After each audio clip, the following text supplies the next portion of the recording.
The wind slipped softly through the cracks of the old wooden window, stirring the tiny flame of the lantern that struggled to hold its shape in the dim, cold air. Night had wrapped the small village of Azagar in a blanket of deep silence. Only the distant barking of stray dogs and the occasional cry of a lonely nightbird cut through the stillness. Yet beneath this quiet surface, something invisible stirred. A moment of destiny, a whisper of fate approaching quietly on the breath of the night. It was the kind of night that seemed ordinary from the outside, but held within it the power to change someone's entire life. For Kashif, a thin 14-year-old boy with weary eyes and a heart older than his age, this night would become the turning point of his journey, though he did not know it yet. He had just returned from the village's communal square after extinguishing the lanterns, a part-time chore he performed to earn a few coins. His hands were numb from the cold, his heartbeat slow, yet burdened by thoughts that had become too heavy for a child to carry. Reaching the small clay house at the edge of the village, he paused at the threshold. This doorway held the echoes of every memory he had. Laughter from years ago, the fading warmth of his father who had left for the city and never returned, and the soft voice of his mother who had raised him alone with more love than strength. He sighed and whispered softly, "Ami." There was no response, only the ticking of the old wall clock, a clock that never told the right time, yet somehow remained the only constant in that fragile home. He opened the door slowly. The familiar scent of burnt wood and clay floated into the air. His mother lay on a thin mat in the corner, her breathing soft but strained. When she heard the door creak, she lifted her head slightly. "Kashif, you came late tonight." "Work took a bit longer," he said, removing his worn-out sandals. Her face was pale, her hands trembling slightly as she pulled the blanket closer. "You do too much, my child. You need rest. And your studies?" "Ami, I'll manage." But even he knew those words were becoming harder to believe. She coughed, a dry, painful sound that cut sharply through the air. Kashif rushed closer. "Did you take your medicine?" "A little," she whispered, "but we may need more tomorrow." He quietly swallowed the lump in his throat. There was no money left for new medicine. Today he hadn't earned anything because the bazaar had closed early after a small fight between village men. Life had become a cycle of surviving day by day, one struggle to the next. She looked at him again, worry softening her tired eyes. "Kashif, tell me the truth. Something is bothering you." He wanted to tell her everything. The hunger he hid, the fear of losing her, the constant pressure of being both a child and the man of the house. But he couldn't. She already carried too much pain. "Everything is fine, Ami." Before she could reply, a sudden knock echoed on the door. At this hour, his mother looked startled. Who could it be so late? Kashif opened the door to find Uncle Hamid, their elderly neighbor. His face was pale, his breath hurried. "Kashif, come quickly. There's a man, badly injured, lying near the upper well. People say he might be the city courier, the letter carrier. Something terrible has happened." Kashif froze. "The courier? But he was supposed to come 3 days ago." "Yes," Hamid nodded anxiously. "And they say he had a letter in his hand. But when they found him, it was gone. Some think thieves took it. Some think he hid it."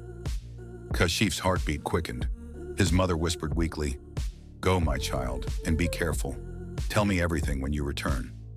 Kashif nodded and followed Uncle Hamid into the cold night.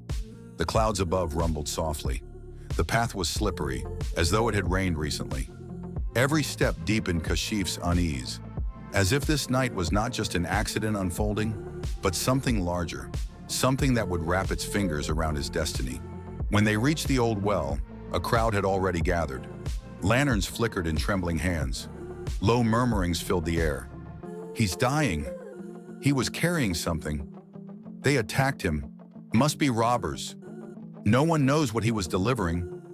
At the center, covered partly by a cloth, lay a man, wounded, breathing heavily, his face dust-streaked and tired. When Kashif came closer, the man's eyes fluttered open for a moment. Those eyes held a message: urgency, fear, and a desperate plea. "Kid," he whispered. Kashif leaned forward. "Yes." "Did they take it?" the man gasped. What? Kashif asked. Your letter. The courier coughed blood. Find it. Don't let it fall into the wrong hands. Before Kashif could ask anything more, the man's eyes rolled back and closed, his breathing turning shallow. A wave of tension swept through the crowd. Kashif stepped back, shaken. Why him? Why had the man spoken to him?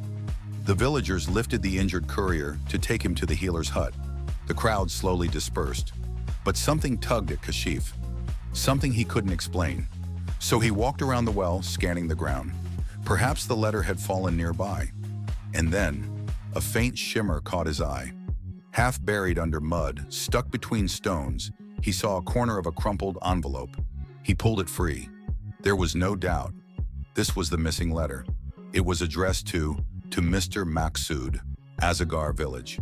Private and urgent matter. Kashif knew that name. Maqsood was the wealthiest and most feared man in the village. A merchant known for greed, deceit, land grabbing, and cruelty. Why would a letter meant for him be so secret? Why would someone steal it?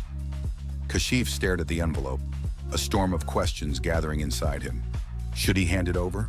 Should he hide it? Should he read it? Before he could decide, a voice behind him growled, "What are you doing here, boy?" Kashif jumped. It was Sajid, one of Maqsood's men, tall, muscular, and notorious for bullying. Kashif hid the envelope instinctively behind his back. Nothing. I was just looking around." Sajid narrowed his eyes. "If you find anything, you give it to me. Understand?" Kashif nodded quickly, but inside him, something else stirred. A courage he didn't know he had. He walked home with the letter hidden inside his shirt, its edges pressing against his skin like tiny sparks. Something important lay inside it. Something dangerous. Something that could destroy him or save him. He didn't know why. He didn't know how, but he could feel it deeply. This letter was going to change everything. The letter opens a fateful door back home. His mother was awake, waiting anxiously. "Kashif, what happened?" He took a deep breath and sat beside her, explaining everything. The courier, the injury, the missing letter, the suspicion. But he didn't mention that he had found the letter. She listened silently, her face growing tense. "Kashif," she whispered, "if that letter belongs to Maqsood, don't get involved. He is not a man to cross." "I know, Ami," he replied softly, but part of him also knew. Avoiding it was no longer an option. That night he waited for his mother to fall asleep. Then, heart trembling, he pulled the envelope out. He hesitated. Was it wrong? Was it dangerous? But something inside him whispered, this truth must be known. With shaking fingers, he opened it. Inside was a long letter and a small folded document stamped with a city court seal. His eyes scanned the lines. Declared rightfully theirs. Kashif's breath caught. It was about them, about their home, about the land Maqsood had been threatening to take. His eyes widened further as he read, "The previous debt claimed by you has been proven forged. You have no legal authority over the property." Kashif's heart pounded. His mother's debt, the fear of losing their home, the constant threats, the nights his mother had cried silently thinking they would be thrown out. It was all a lie, a trap, a crime, and this letter exposed Maqsood completely. Then came the most shocking line. "The court orders immediate protection of the widow and her child. Authorities have been informed." His hands shook. A wave of emotions washed over him. Relief, disbelief, anger, and finally, hope. This letter was their lifeline. But then came fear. If Maqsood found out this letter existed, he would destroy them. There was no doubt. Kashif folded the papers carefully. For the first time in years, he felt powerful. For the first time, he saw a way out.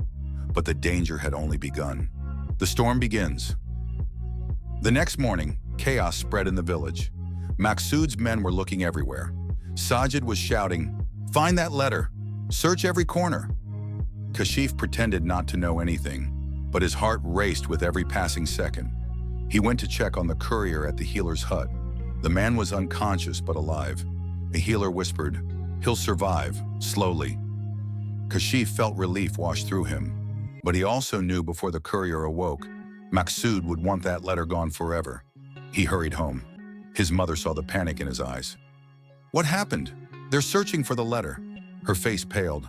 "Kashif, tell me the truth. Did you find it?" He nodded slowly and handed it to her. Her eyes filled with tears as she read the court order. Her hands trembled. "My child, this is a miracle. This is God's mercy." But then fear darkened her face again. "We must protect it." Just then a loud bang on the door shook the entire house. "Sajid! Kashif, open the door!" His mother clutched his arm. "Hide it!" He quickly slid the document under a loose floor tile. Then he opened the door. Sajid stormed inside, searching, pushing furniture, checking corners. "Where is it?" he snarled. "The courier had a letter. It must be somewhere." Kashif kept his expression calm. "We don't know anything." After several minutes of searching, Sajid finally left with a warning. "If I find out you're hiding something, I'll make you regret it." When he left, Kashif exhaled in relief, but he knew it wasn't over. They had three choices. 1. Give the letter to the courier directly when he woke up, but Maksud's men guarded the healer's hut. 2. Send it to the city court by someone trustworthy, but there was no one they could trust. 3. Go to the city himself. Dangerous, long, and costly, but the only safe way. Kashif looked at his mother. "I have to go." Her eyes widened with fear. "No. We have no choice, Ammi. If Maksud gets that letter, we lose everything. If I take it to the court, we're saved." Tears rolled down her cheeks. "You're just a boy." "No," he said softly. "You raised me to be more." She hugged him tightly, holding on as if afraid he would disappear. "Come back to me, my child. I promise." The journey. Before dawn, he slipped out of the house with nothing but a small bag, a bottle of water, a piece of bread, and the letter tucked safely inside his shirt. The city was 2 days' walk away.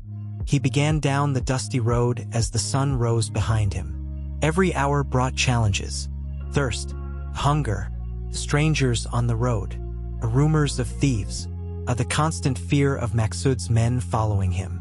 At night, he slept under trees, clutching the letter tightly. On the second night, he heard footsteps. His heart froze. 2 men, whispering, "We must find the boy. Maksud wants that letter."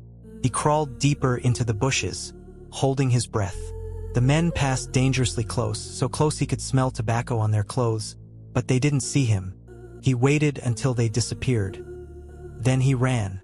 He ran until his lungs burned, until tears blurred his vision. But he didn't stop.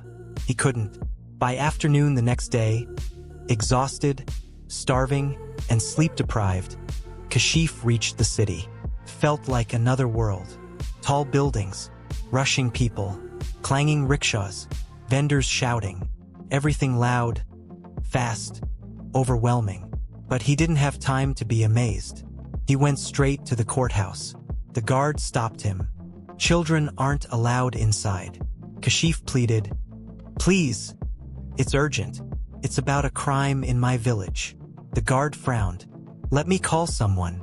After several long minutes, a kind-faced female officer came out. "What's wrong?" Kashif handed her the letter. She read the first line, and her expression changed instantly. "Where did you get this?" He told her everything. Her eyes softened. "You are a brave boy," she said, "and you did the right thing. Come with me." He was taken to the magistrate, the same one who wrote the letter. The magistrate listened quietly, then nodded.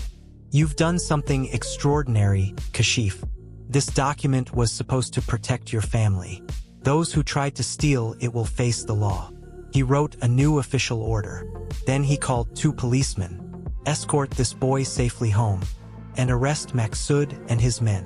Kashif's knees almost gave way from relief. The officers smiled. "Let's take you home, hero." When they reached Azagar, the entire village had gathered. Police spread out, searching. Maksud tried to run but was caught. Sajid and the others were arrested too. The villagers murmured in shock. Kashif's mother rushed out of the house, tears pouring down her face. "Kashif, my child." He fell into her arms. "Ami, we're safe." The magistrate's new order was read in front of the whole village. Kashif and his mother were the rightful owners of their land. Maksud's forged debt was exposed. Anyone harming them would face the law. Maksud's properties would be investigated. The courier would receive full medical care. The crowd erupted in murmurs, some angry at Maksud, some praising Kashif's courage. For the first time in years, Kashif and his mother felt safe, truly safe. Life slowly changed. Their fear turned into peace. Their weak home was repaired by villagers who admired Kashif's bravery. His mother received medicine regularly. Kashif returned to school. One evening, the healed courier visited their home. He smiled and handed Kashif a small package. Kashif opened it to find pen. Simple but beautiful. The courier said, "Some heroes fight with swords, others with truth. And you, young boy, fought with courage." Kashif held the pen tightly. For him, it wasn't just a gift. It was a symbol of hope, of strength, of a journey that turned a poor, frightened boy into a brave young hero. Thanks for watching. Like this video and subscribe this channel for more moral stories.